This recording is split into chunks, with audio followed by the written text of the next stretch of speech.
We got 7 different stories from 7 different outlets, you guys. It's time for another episode of Regan's Newsround. Let's go.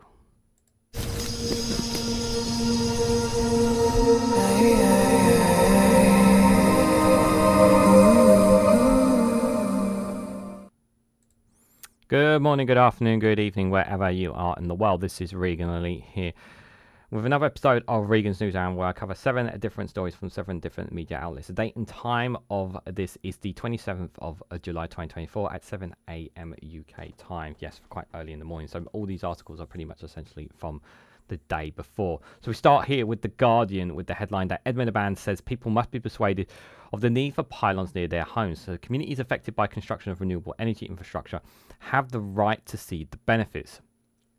Now, it's easy for people to say, oh, but there are so much great benefits to having the pylons near their homes. But the first instinct that comes into my mind is, not in my backyard. Because people don't want them in their backyard. People don't want that viewpoint. Some people nowadays, most people, when they see them, they're not too fazed by them, not too fussed by them. But, you know, when people start to see the construction of them in the backgrounds and distance and landscapes, it does bother people. It does annoy them. But if we could afford it, obviously I would have all these pylons put underground instead, into the ground, instead of obviously having these big giant construction things, because, you know, they I just wish they weren't necessary.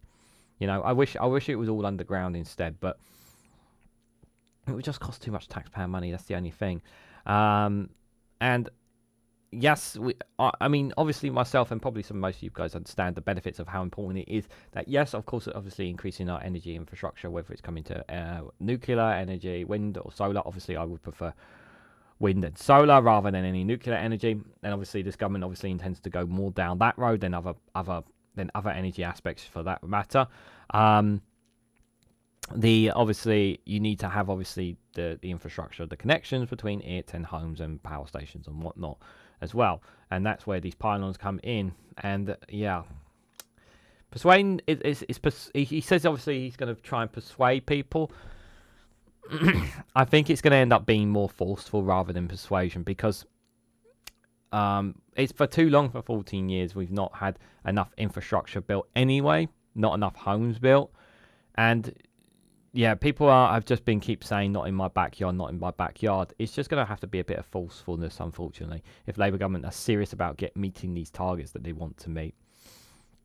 So let's read into this one, you guys. So Labour will seek to persuade people living near their proposed pylon routes and other renewable energy infrastructure that the developments are critical to bringing down bills and tackle carbon emission, the Energy Secretary has said.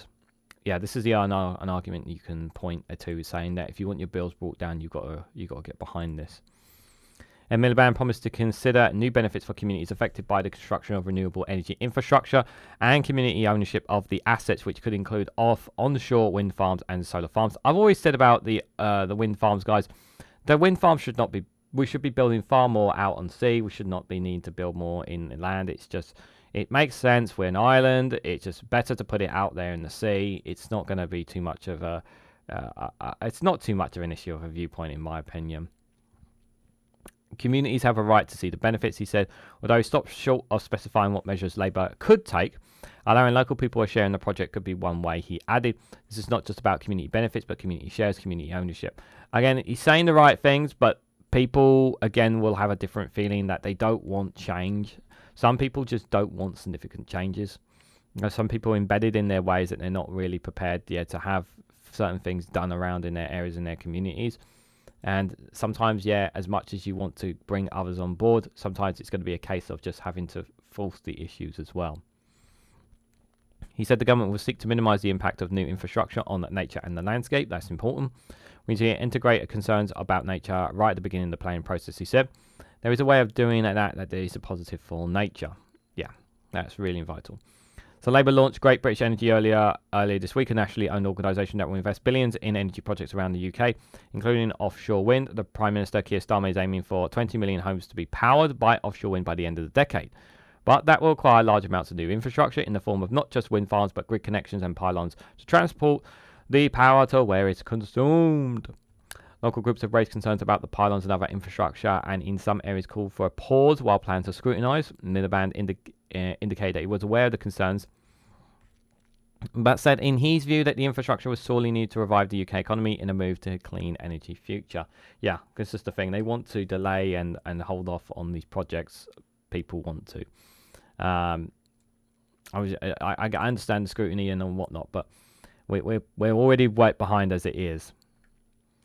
I'm in the persuasion business, not a telling business, he told the conference on Friday morning. Well, I'd be surprised if he doesn't end up becoming a bit more of a teller than a persuader.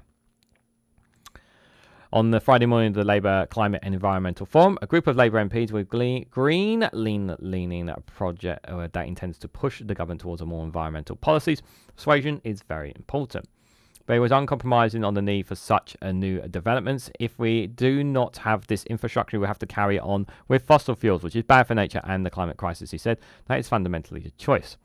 Solving the cost of living crisis with high energy prices is a leading cause, which will also be impossible without building new renewable energy generation, which would result in cheaper energy, he added.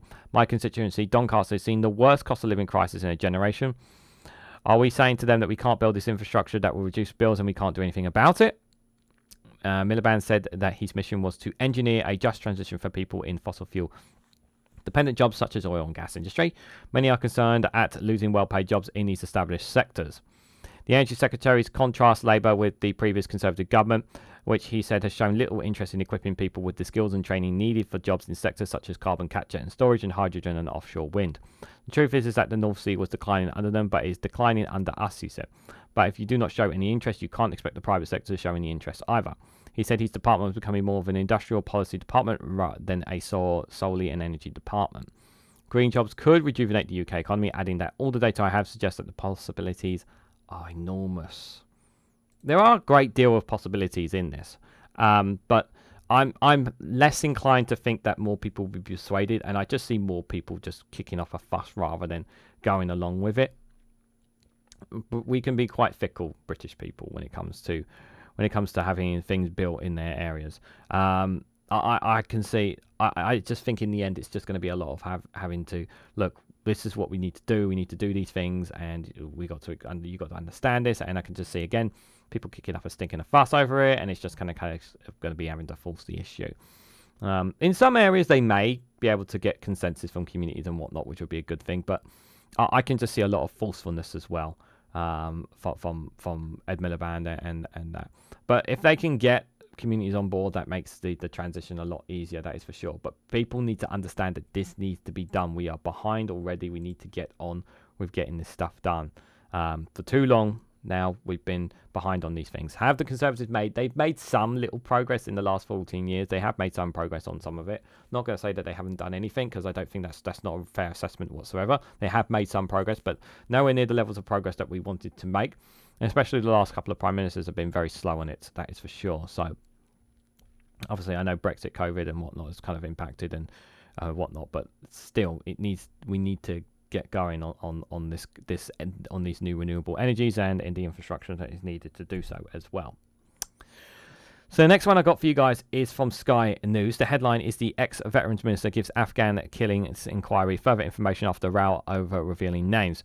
So despite the new statement from the inquiry, Johnny Mercer says he still hasn't revealed the identity of officers who told him about the murderers and cover-ups during the war in Afghanistan, and said he would not betray those I serve with.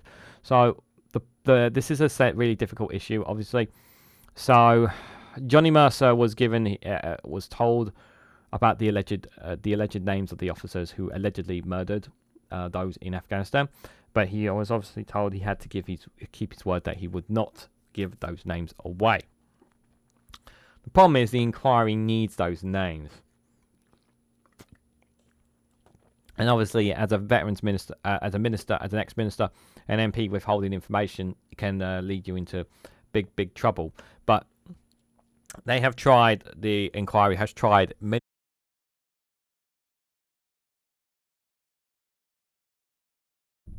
to hand over that information, and it's just not been ideal at all, really. It's incredibly frustrating, to say the least. I understand Johnny Mercer's position. I really do, guys. I understand that he was told this information and whatnot. he should not. If he should have said that he cannot, he should have said when he was given this information that he can't keep his word on it. That's the thing. Like, and he's put himself in this situation. And it's really, and the thing is, guys, we always talk about the perpetrators behind actions. We don't talk about the victims here. We're talking about the mums and dads, the friends and families of those who lost their loved ones in Afghanistan, who rightfully so demand justice from those who allegedly murdered them. Allegedly, there needs to be consequences for them. We have to think about the victims in this ordeal. If they did what they did, they need to face crimes for them. They need to face up to the reality of it. They can't just run and hide away from it. They have to accept their ownership and responsibilities. We know the British Armed Forces doesn't have always, it's not a perfect history. Well, I'm sure we all know that. I'm sure some of you guys will mention in the comments down below. But Johnny Mercer really should give up this information. I understand his position, but I also understand but I'm thinking more about the victims' families, the family members, and the loved ones in this case, as opposed to the protection of the soldiers allegedly. And the thing is, as we have to stress, these are allegations, and that's the really important context of this inquiry as well. But the inquiry needs to know these names so that they can ask the right questions about it. So an ex-veterans minister has provided further information to the Afghanistan inquiry after a row over whether he would reveal here the names of people who told him about alleged murders committed by UK special forces in the country. So the inquiry chair, Sir Charles Haddon-Cave, had repeatedly called on Johnny Mercer to name those who told him about the alleged killing by British troops, with a former Tory MP possibly facing jail if he does not comply. But Mr. Mercer, who is a former army officer, repeatedly refused to reveal the multiple officers who he claimed told him about the allegations of murder and a cover-up while he was a backbench MP. A statement from the inquiry released on Thursday said Mr. Mercer had provided further information in response to Section 21 notice and agreed to assist the inquiry further, adding the inquiry team will be taking this forward. However, in a tweet, Mr. Mercer said he has still not revealed the names, saying that while he noted the inquiry statement, his position remains unchanged from the beginning of the year. Mr. Mercer, who lost his seat at the general election, added, "I will always do what I can to assist this important inquiry. I will not betray those I served who have confided in me, whatever the cost." And he added, "As I repeatedly stated, it remains entirely inappropriate to name those who confide in me without their consent. For the avoidance of doubt, I have not and will not, and I have always assisted this inquiry outside these parameters. This process has placed an unacceptable strain on me and my family, and I am no longer a public figure, and I will not be commenting further." Yes, and this is another. I understand. I stress. I understand his position. I understand the strain that he's having, the strain on him and his family, because obviously it's a very difficult tightrope for him as a former officer himself, and the importance of him protecting and the identities of them. I understand that, but really have to think about the victims in this situation, guys. The victims here are the ones who are suffering as a result. They are the ones who allegedly lost loved ones. They are the ones who have suffered much more measurably than he has. And this is the part that I don't think he understands enough about. Which is, this inquiry is really important for those victims, for those loved ones, more than anything. The Afghanistan inquiry was set up by the Conservative government in 2023 to investigate the extrajudicial killings that allegedly took place during the war in the country between 2010 and 2013. It is examining whether a special forces unit known as the UK SF-1 had a policy of executing males of fighting age who posed no threat to Afghanistan in those years. Afghan families have accused UK Special Forces of conducting a campaign of murder against civilians, and its senior officers and personnel at the Ministry of Defence sought to prevent adequate investigation. The row over the names have been rolling on for months, with Mr. Mercer first telling the inquiry, which protects the witness from prosecution for breaches of the Official Secret Act, or for repeatedly failing to report misconduct. In February about what had been told by officers previously. After a series of orders of handovers to names, Sir Charles sent a final deadline of today, that was Friday, saying Mr. Mercer could pass them on privately and in strict confidence, and the inquiry would protect the identities of the confidential contacts, as well as protecting them from risk of prosecution. Now, this here, if that is the case, the risk of prosecution, he should he should have done that if they meant that they weren't going to get prosecuted. However, Mr. Mercer said he gave his word to junior personnel who approached me about the killings. They would not reveal their identities, and he tends to keep it. This is not going to go away. So this is not going to go away on him. I think he's going to have to face criminal time, prison time. I really do, guys, because I understand his position, but he needs to understand that those who are the victims in this situation are suffering far more than these soldiers. They are suffering a lot more than what he and his family are going through. They've lost loved ones. He hasn't. They've lost loved ones allegedly at the hands of British soldiers, and he hasn't. And I understand his code of conduct. I understand the importance of him keeping his word and all that. I understand that, but you need to put yourself in you need to like I've always said about trying to put yourself in someone else's shoes, guys, and how important it is to try to put yourself in someone else's shoes. He has to give that information over.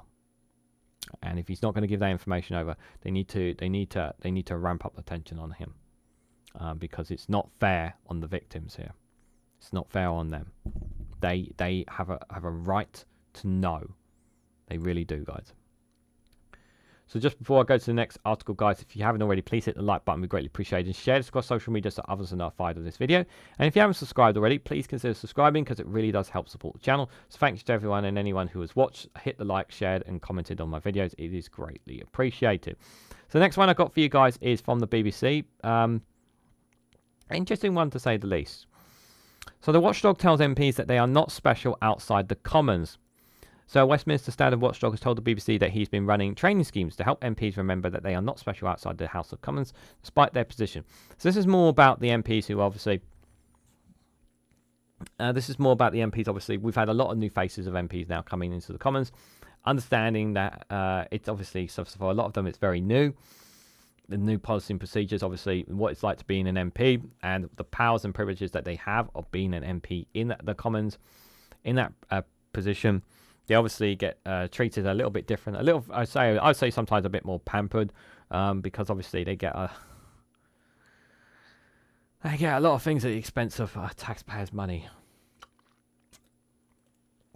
But this is about obviously how they, obviously that they must consider themselves still not to be consider themselves too overly special. But we do know that obviously that MPs do consider themselves higher ups among others. Especially some Conservative and a certain Reform leader who became an MP as well, that they think themselves higher up than ordinary people. But this is quite an interesting piece. Let's read a bit more into this, you guys. So Daniel Greenberg told BBC Radio 4 Today in Parliament programme that new MPs could often struggle to realise that they had extraordinary special privileges in the Commons chamber, that they were absolutely ordinary outside of it. So the Parliamentary Commissioner for Standards has said since the election he has been running seminars on how MPs could avoid common pitfalls. And in the past, one issue has been the power differentials between MPs and parliamentary staff. We've had a history between MPs and civil servants and parliamentary staff where they have been badly mistreated by them. Priti Patel, obviously the bullying allegations there. Suella Braverman, obviously bullying allegations there as well. And obviously some of the conduct, like a certain MP named Chris Pincher as well. You know, you still have a conduct to have, and we know that a lot of MPs have taken advantage of the system, especially in the last couple of years, just been kind of abusive, shall we say, with their powers. And that's why I think fundamental changes need to be made by this Labour government to ensure there's a bit more scrutiny on these MPs who take advantage of the system. So since taking over as Commissioner in January 2023, Mr Greenberg has focused on building trust and confidence between MPs and the public. And he told the BBC that when somebody comes from the outside and they become an MP, they have to grasp for the first time that in some ways that they are extraordinary special. And in the chamber, they are consistently completely special. Excuse me. They can even say things in the chamber that would be a criminal offence if they say them outside the chamber. But he added it was often quite hard for them to realise that as soon as they come out of that chamber that they were in the lunch queue, that they are absolutely ordinary, and they get their heads around that. MPs were even given priority in Parliament's cafeterias, allowing them to jump the queue. Until recently, this practice has ended. Yeah, I would have hated that if I was a parliamentary staff member and literally an MP just pushes right in front of me and gets ahead of the queue. It's just like, I would have hated that. But but then you have to remember as well is that these people, you have to remember that these people are elected MPs. They're elected by their constituents. They've been voted in to represent their constituencies. So you have to understand that as well. But I don't like this practice of thinking of yourself above people simply because of your position. So since taking the job, Mr. Greenberg has investigated a string of allegations of sexual misconduct, lobbying and declarations of interest. One investigation found the former Tory whip, Chris Pincher, had drunkenly groped two men at a London Carlton's club. Following the inquiry, the House of Commons Standing Committee concluded that his actions had been profoundly damaging to Parliament's reputation. Mr. Greenberg has also launched an investigation into Rishi Sunak, the then Prime Minister, over his failure to declare a financial interest related to the child-minding agency called Kids, benefiting from a government scheme. Mr. Sunak apologised for not declaring the shares, which belonged to his wife, Ashurga Murray. The Parliamentary Commissioner for Standards oversees the system that investigates complaints against MPs over the code of conduct. The Commissioner follows findings that the Parliamentary Standard Committee, which has the power to impose sanctions, including in serious circumstances, suspending MPs and triggering by-elections. Following the election, Mr. Greenberg made a point of greeting new MPs as they entered the building at Westminster. Despite the complexities of Parliament's rules, Mr. Greenberg said he advised MPs to concentrate on the principles and morals that underpin them. He said he wanted MPs to stop and ask themselves when they took part in debates, might a reasonable person think I'm being influenced in some way by a financial interest? We do know that many MPs are influenced by financial interests because they have those powers. And they were given backings by certain lobbyists and whatnot, and they were given a lot of money saying, can you do these kind of things for me when you are in power? We know that MPs are influenced by, we know that, I would say a lot of MPs are influenced by certain influences outside, and rather than seeking their interests of their own. Like, there are some MPs in there that have morals and principles, but there's a lot of them that we feel, a lot of them that didn't, especially before the general election. A lot of MPs did not have them. A lot of them took advantage of their positions, and there are still plenty in that House of Commons, and I'm sure many of you will name them down below, who have taken advantage of the system, taken advantage of the expense of our taxpayer money, and it's been infuriating that some of these people have been like that. But I just wish they would. I just do hope that Labour do make some changes and amendments to, not just in the House of Lords, obviously, because we hate that system, but the House of Commons itself, make it more, those who lie in the House of Commons, for example, are challenged, are not just obviously called out, but actually face some kind of sanctions for being a proven liar and whatnot.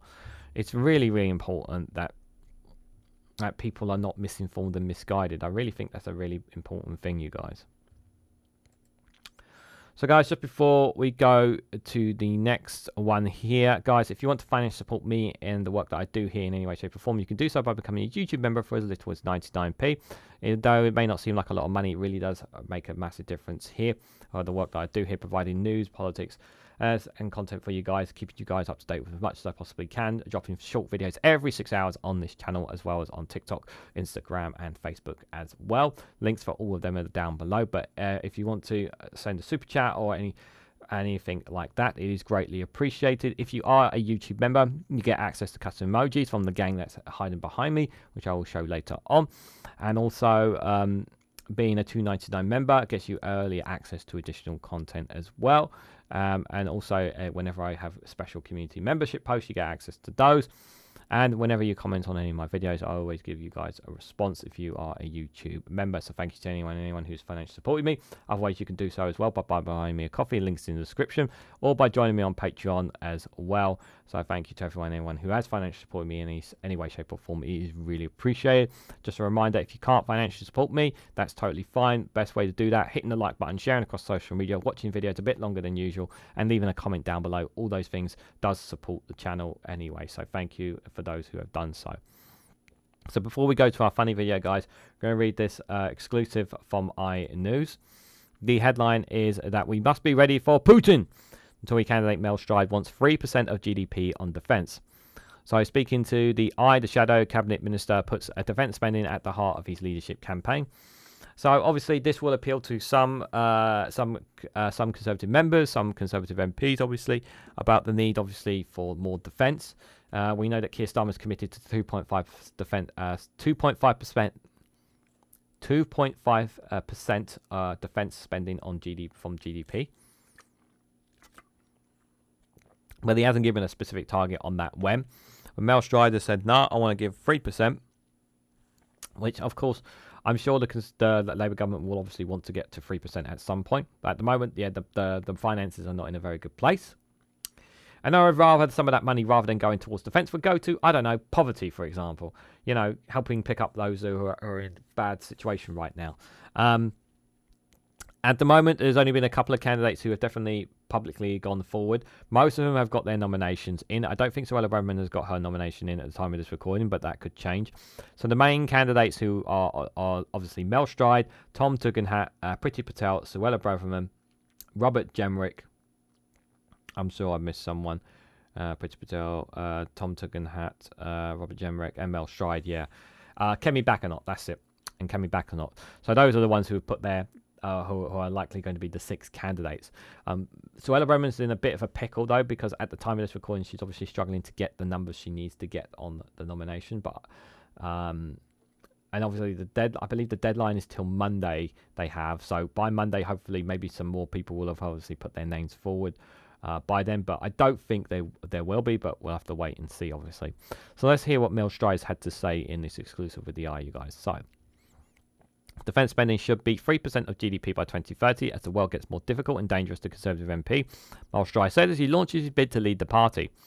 And I think moving to 3% is absolutely right, and I think that the reasons for that is the growing threats we have with Putin, with Iran, with North Korea, Mel Stride told the And I think we need to be on the trajectory that getting ready for more dangerous and difficult times, and the hard scale of commitment was a matter for discussion, he said. I will just say this, obviously, on defence spending, like, it's all well and good increasing the amount of money spent on defence, but the problem that we have, especially here, is that we don't have enough soldiers. We don't have enough people joining the army. That is something that a Labour government needs to challenge, need to tackle significantly. It's not just been. It's been going down ever since, not just the last 14 years, but even before that. They had a steady amount during the Iraq War.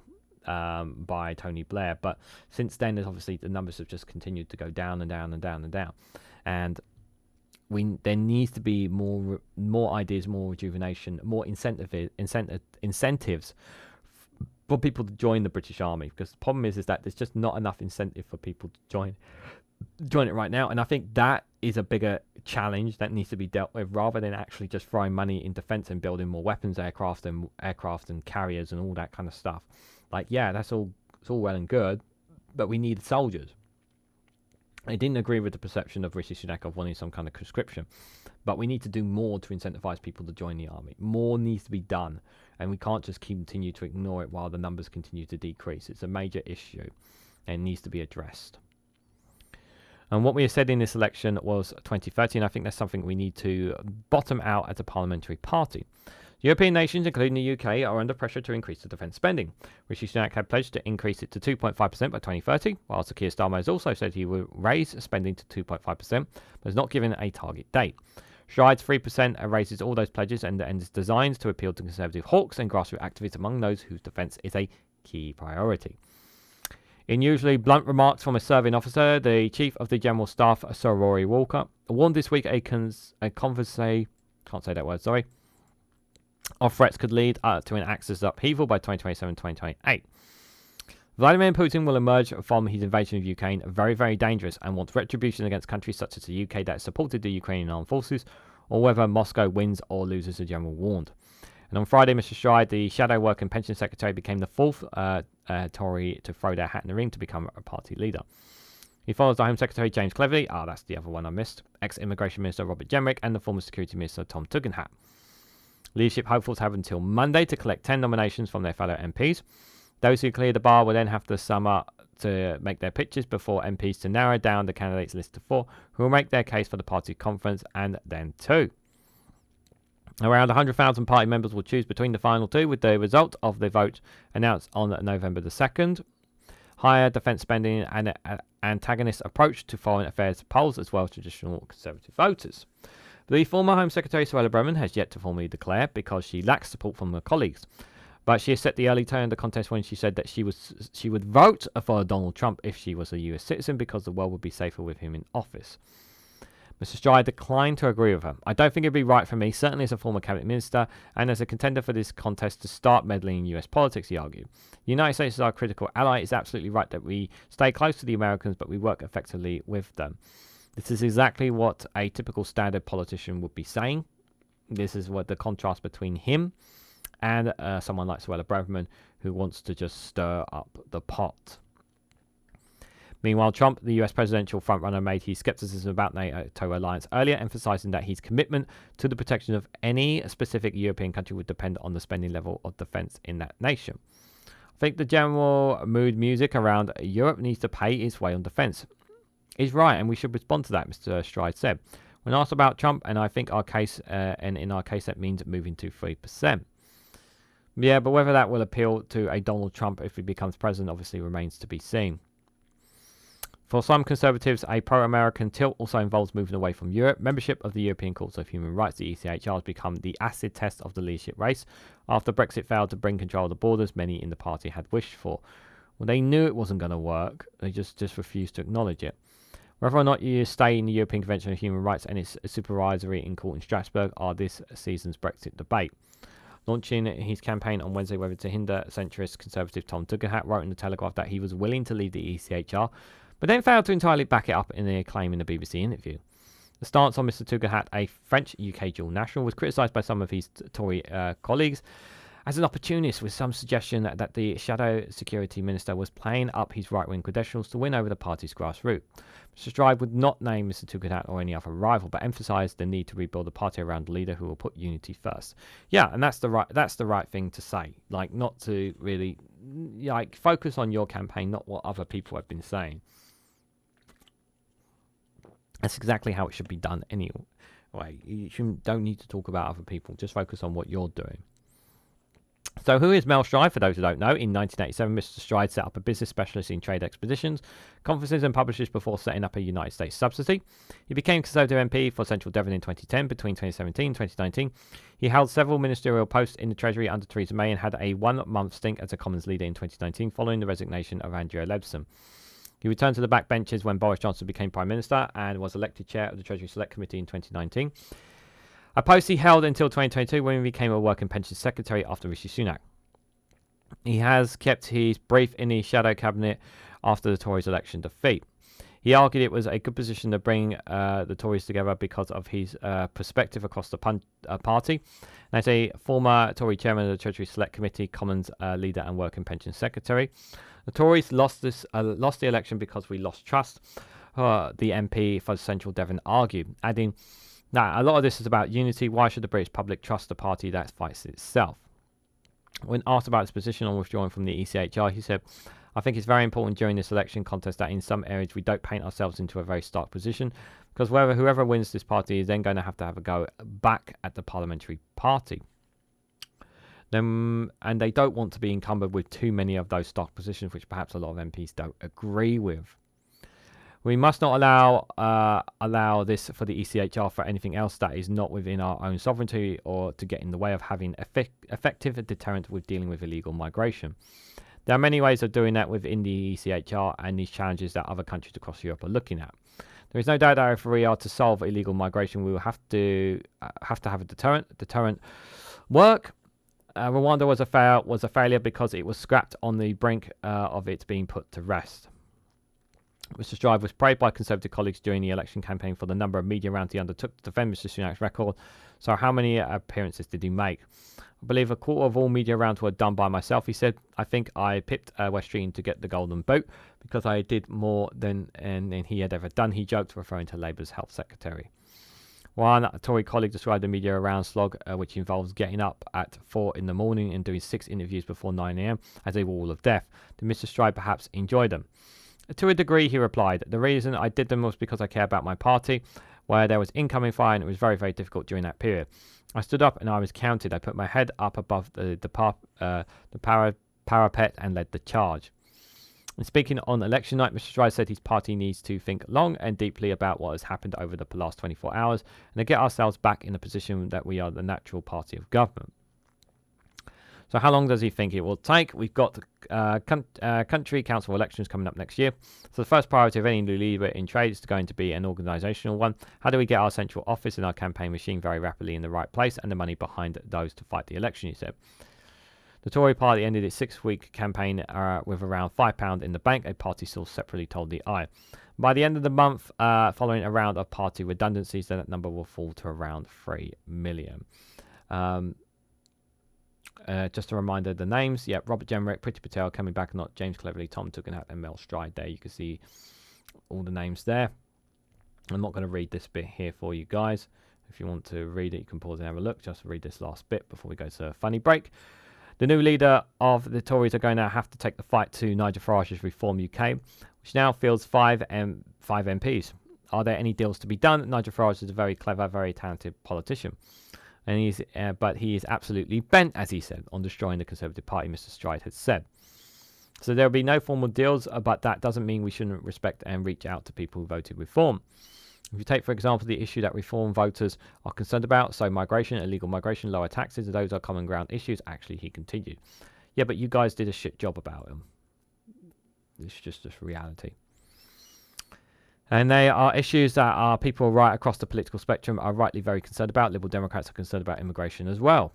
So I think what we need to be doing actually is addressing those common ground issues as part of our response to reform, but at the same time not losing sight of the fact that we need to be that core base offer to the British public that will appeal also to those who have voted Labour and the Liberal Democrats. Yes, it's not just about for the Conservatives, in all seriousness. Like, if it's not just for them about winning back the voters, like winning back Reform voters and whatnot.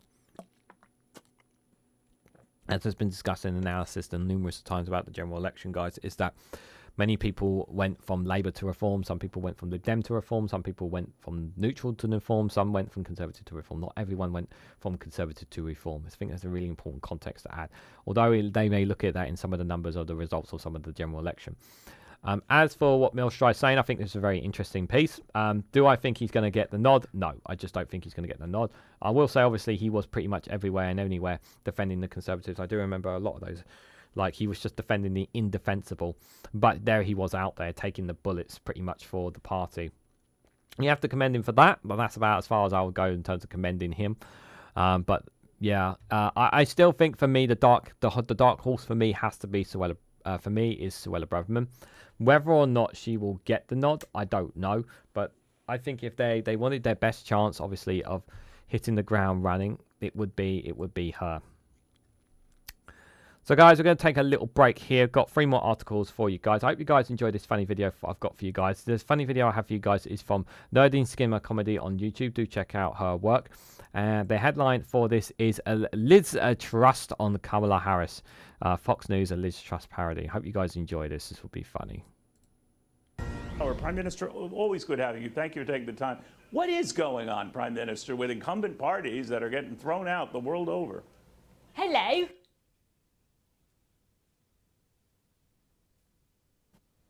You know, many people in this country say, Prime Minister, that we have a problem electing women, and that they extend that to say conservatives will never elect women. Yet you're proof that women can come to power in your country. Of course, Maggie Thatcher is proof of that. Legend. Do you think Americans have a problem with women in power? Look, you've got to face the facts. You know, Kamala Harris is no good. She only got the job because there was a bumbly man in government who didn't know what he was doing. You know, I've never seen anything quite like it before. You know, she said that she was going to deliver on things, and then she hasn't. I mean, when you're no good at something, you should be judged on that and thrown out. You know, she might only last like a matter of days, you know, or even just over a month at this stage, because the public know that she needs to go. I just don't think that she knows. You know, I wonder if she'll last longer than a courgette. Sorry, for you Americans, what do you call it? A banana. look, she needs to know when to leave. Know when you're no longer relevant, Chlamydia Harris. The public have spoken. Get off the screen. I've never quite seen anything like it before. What is your take on the American election? I mean, you met Joe Biden. I mean, did you have any inkling of what has since led to his stepping down? Well, when I met him, he was very long-winded in his sentences, and he didn't really make any sense. How can you not make any sense in this age and day? We all school went to then, younger, didn't they? So... All right, we'll watch very closely. Prime Minister, very good having you. Thank you very much. That will be president soon.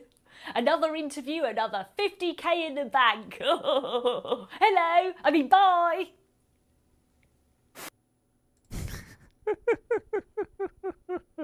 When we covered that interview on the Snowflake Watch with her, I was like, you just knew that she was going to do a parody of it. But yeah, do check out our YouTube channel, Nadine Skinner Comedy, guys. It's she's so good she's so good. I mean, yeah, why not take advantage of Liz Truss making all these fumbles while you're here, guys? Why not? How are you guys feeling about this? The gang is here. So like I said, the custom emojis for Ollie, the octopus there, Pingu there, the communist spy that people have declared, and Cash Dummy, the cookie monster hiding behind the lava lamp, who represents all the lurkers who watch but don't comment. So that's the gang there with the orb that we call the all-powerful orb, and the lava lamp, which has formed in all of its glory there. So, so yeah, guys, they are always watching closely. So the next story I've got for you guys is obviously, I know we talked about this before, but this kind of dropped yesterday. And that is obviously Starmer dropping with regards to Netanyahu. So Keir Starmer has dropped Britain's challenge to international arrest warrants for Netanyahu. The chief prosecutor, Karen Khan, KC, has accused Israel Prime Minister of starvation as methods of warfare and internally direct attacks against the civilian population. So initially, Rishi Sunak's government was going to challenge the international the arrest warrant for him, but it appears that that Labour have dropped that. Now they've said that they made this argument ages ago. Well, maybe they did, maybe they didn't, but until it was official, you could only speculate. It's all well and good saying yeah, they said this ages ago. Well, they weren't in power then, was they? So and that obviously that they have obviously community groups from Israel who will no doubt be furious with this decision, and no doubt a lot of rabbis and whatnot. I think there was a story I've seen that one of the rabbis demanded a meeting with Keir Starmer. I saw on Twitter late last night as well. So yeah, a lot of Israeli supporters of Labour will be unhappy with this decision. We know that Labour are going to be a tightrope on this because they're still going to be. We know they're going to still be stucking up to Israel. We know they are. But this obviously does not help. This doesn't help their relationship with Israelis and with Jews. But at the same time, this is a step, and I say a step in the right direction. But whether this is, I don't see Netanyahu coming anywhere near the UK because of this. I really hope that Keir Starmer does not do any kind of visit to Israel. It would be very, very bad for him if he was to do so. I don't think he will in any way, shape, or form. But let's have a read a bit more into this, guys. So Keir Starmer has dropped Rishi Sunak's plans to challenge the International Criminal Court's application for an arrest warrant against Benjamin Netanyahu. So the previous Conservative government has suggested that the ICC was overreaching its powers, but Number 10 has now confirmed that under Labour no objection would be submitted. The matter was for the courts to decide, Downing Street has said. So they've really tried to say, look, this is what the courts are saying, we're not going to get involved. In May, the ICC prosecutor Cameron Khan requested arrest warrants for the Israeli Prime Minister and the Defence Minister Yoav Gallant over Israel's war in Gaza.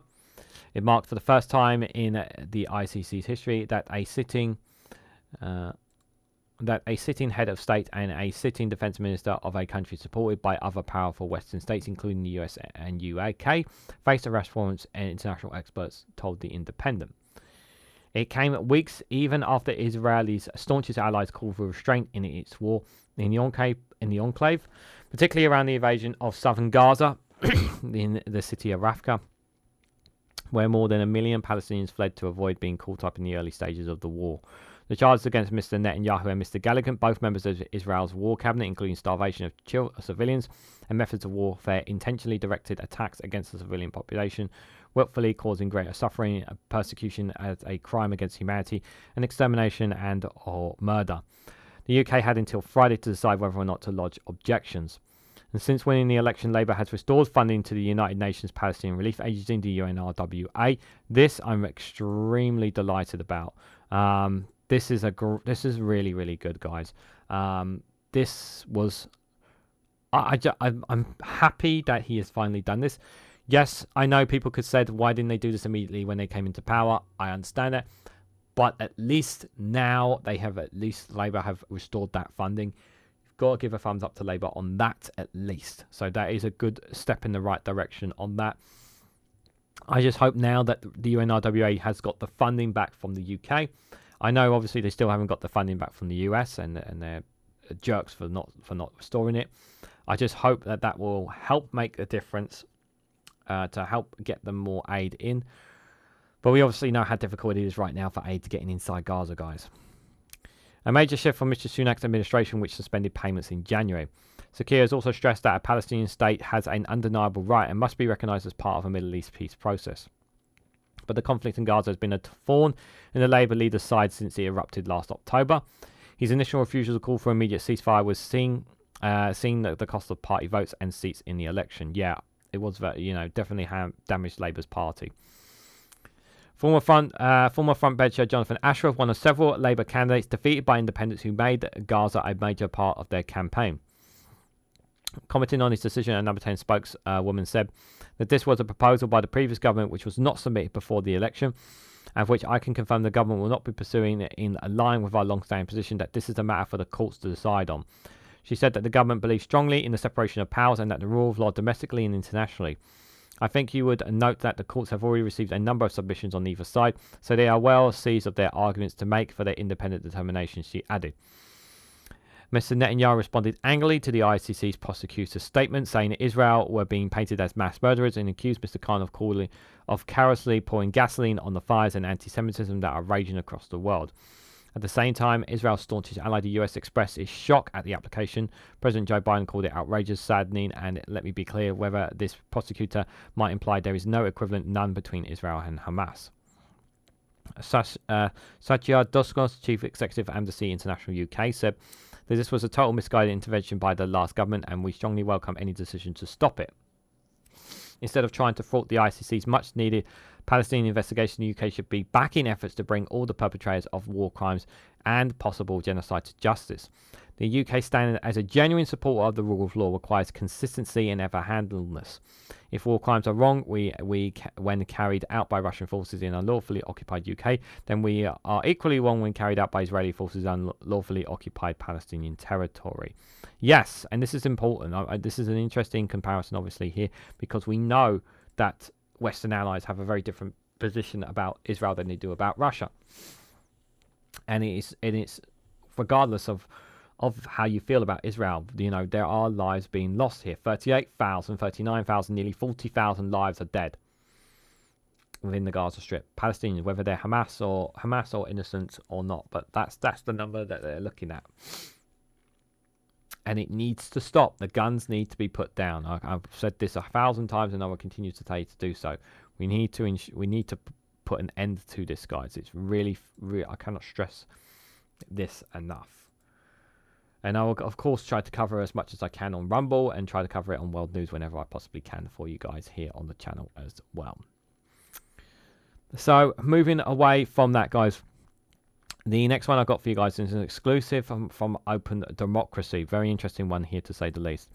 So King Charles's property empire earns £334,000 from housing benefits. It exclusively reveals that the Crown Estate makes a record profit after issuing evictions, selling homes and cashing in on benefits.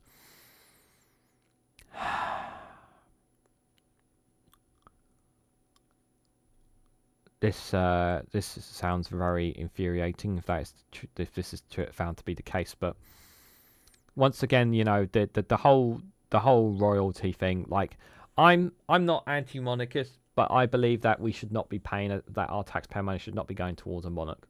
I'm not completely for abolishing the monarch. I do think we could have a monarch without the need of obviously all of our money going into their treasury and coves. Does this mean obviously changing having to create a constitution and changing our way we do things? Absolutely.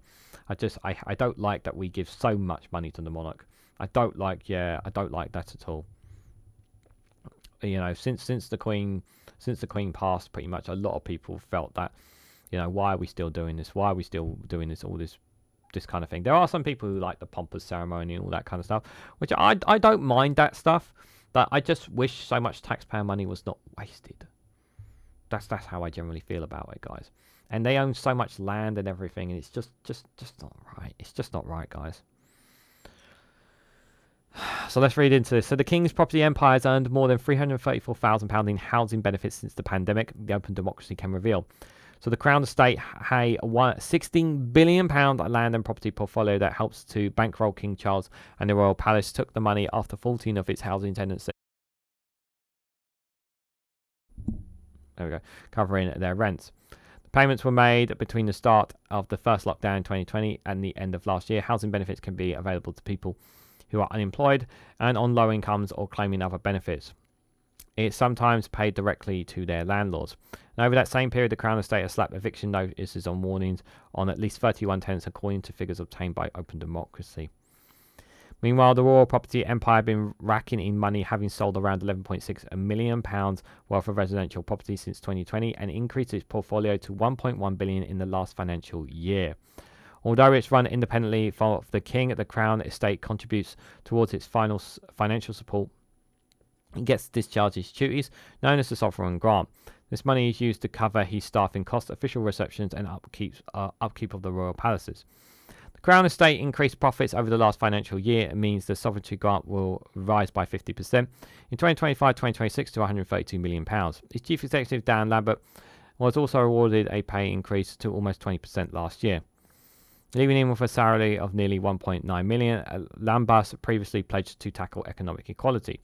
Speaking to Open Democracy, Suzanne Muna from the Social Housing Action Campaign considered that the Crown Estate was allowed to earn money from housing benefit. When you follow the money, it really shows the upper obscurity of our current housing system, she said. We consistently hear from landlords and from governments that we have to be prudent, that we can't invest more in repairs and maintenance or subsidise the cost of rents and services charges because they can't fund it without raising taxes. The reality is the money is there, but it's going to the wrong people. In this case, the royal family.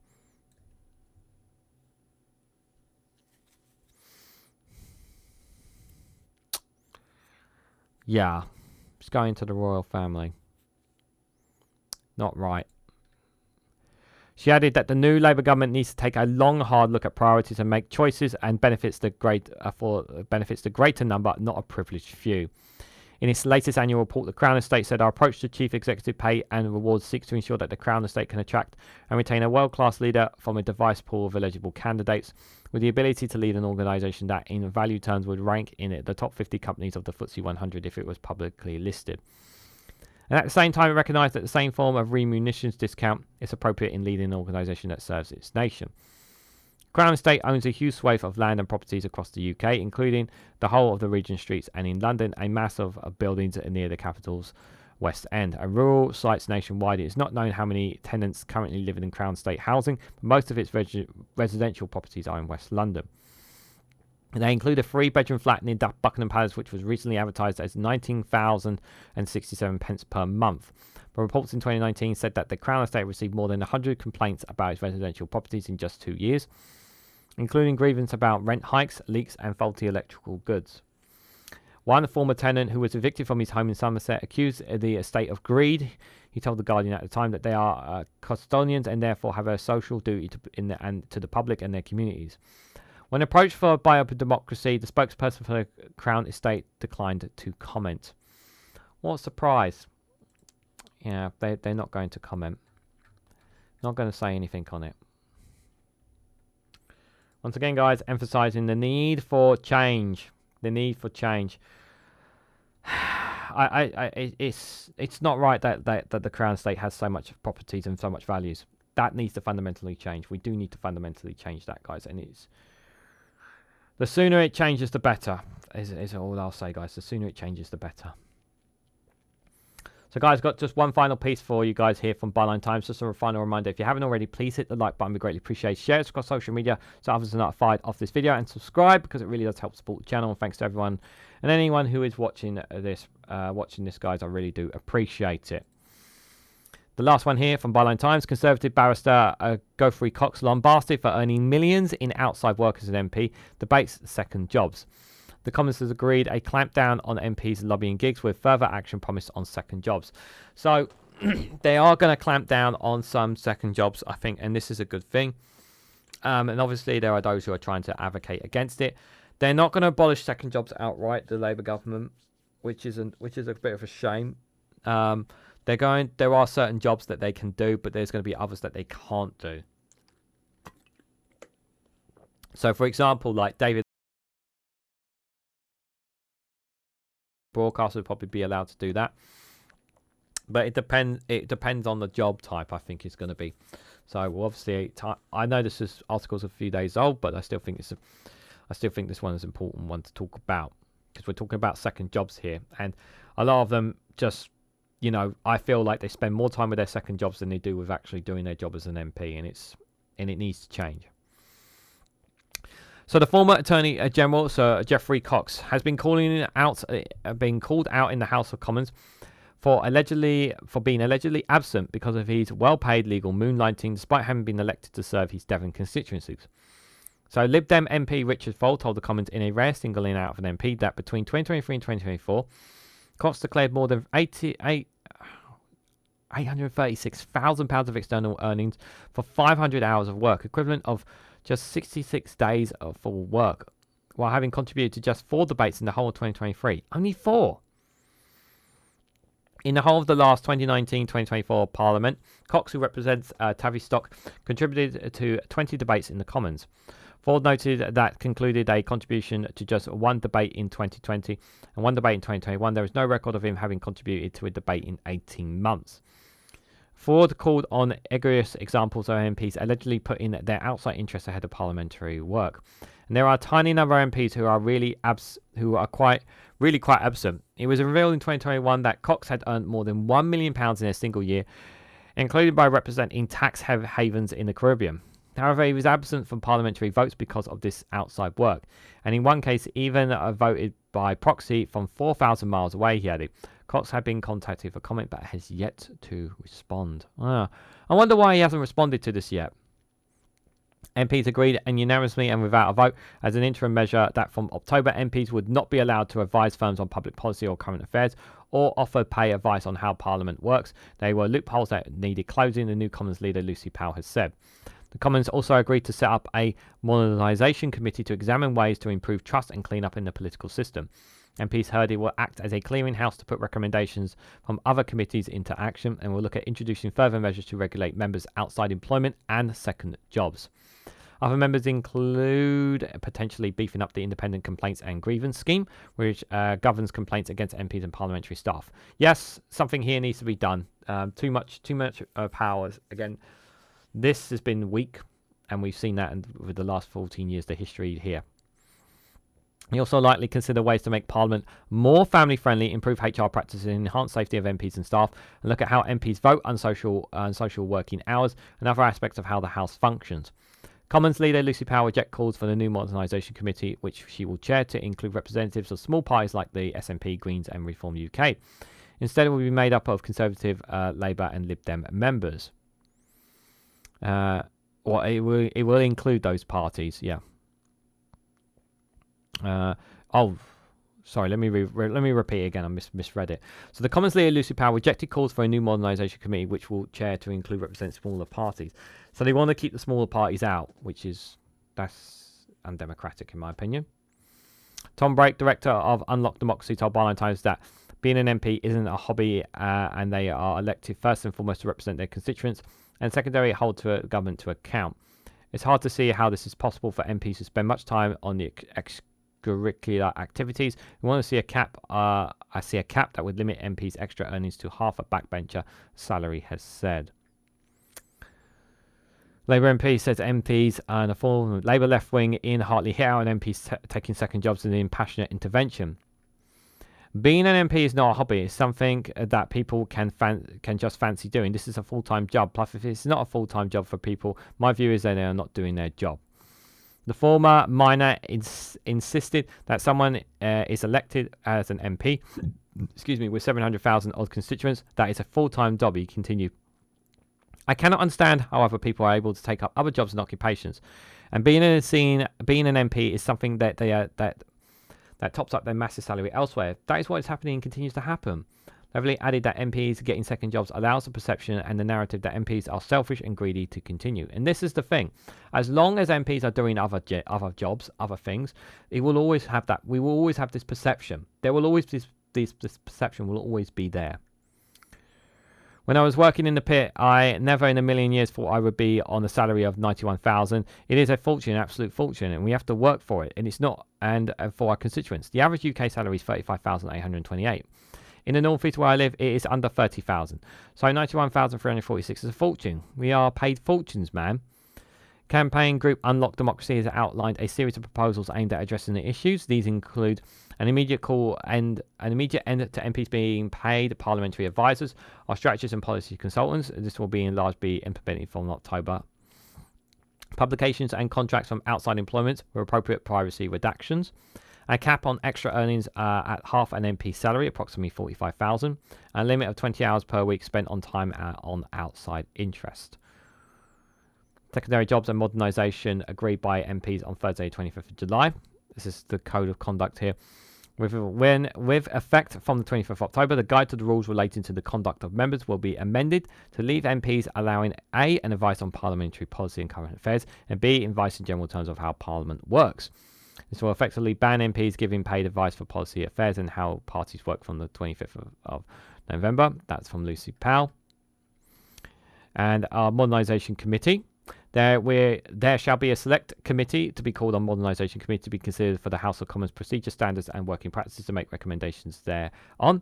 The committee shall consist of not more than 14 members, 4 of which will be a quorum of the committee.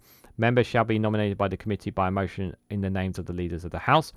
Unless the House otherwise orders, each member will be nominated to the committee, shall continue to be a member for it to be a remainder of the Parliament. The committee shall have the power to send for persons and papers to record, to sit, notwithstanding any adjournment of the House, to adjourn from place to place, to report from time to time, and to appoint special advisors either to supply information that which is not readily available or to illustrate members of complicity with the committee's order of reference.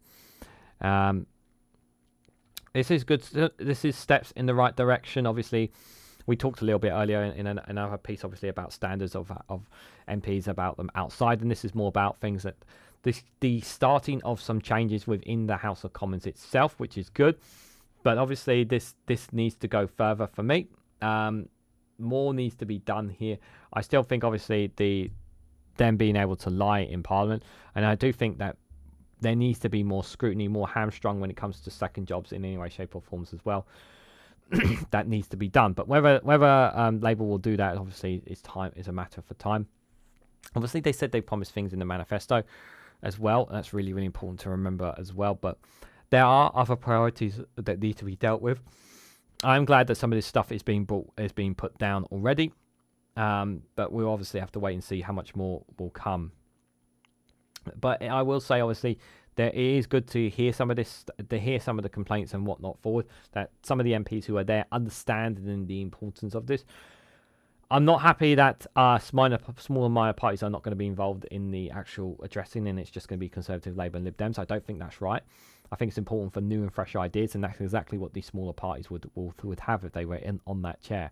They should have at least one MP representing them, but in my opinion. But I understand that the argument would be, well, these are new parties. I understand these are technically new parties, some of them. I understand from that point of view, to be fair, as well. The Greens, Greens and Reform Party, sorry. But yeah, we will have to wait and see, obviously, over time how these things go. But I want to know what you guys thought about today's Regan's Newsround. We covered quite a lot of aspects today. We're talking about Ed Miliband, ex-Veterans Minister Johnny Mercer, standards in Parliament, obviously, and also the parliamentary standards that are happening in there now, and how MPs conduct themselves on the outside. Keir Starmer's position and Labour's position on Netanyahu in the ICC ruling. Mel Stride and the Conservative leadership race, we covered that as well. Let me know what you guys thought of all the stories and more in the comments section down below for this Regan's News Round. I just want to say, not just a massive thank you to me, but from the gang behind me here, Ollie, Pingu and Cash, I want to say thank you guys for supporting us. It's greatly appreciated. Really, really does. But before I head out, guys, I just have one final thing to say to you guys. If you haven't already, please hit the like button. It'd be greatly appreciated. Share it across social media so others are notified of this video. And subscribe, because it really does help support the channel. And if you want to go one step further, financially support me and the work that I do here, you can do so by becoming a YouTube member for as little as 99p. Or join me on Rumble or Patreon for exclusive content on those platforms. So thank you all so much for watching. And I hope to catch you all very, very soon.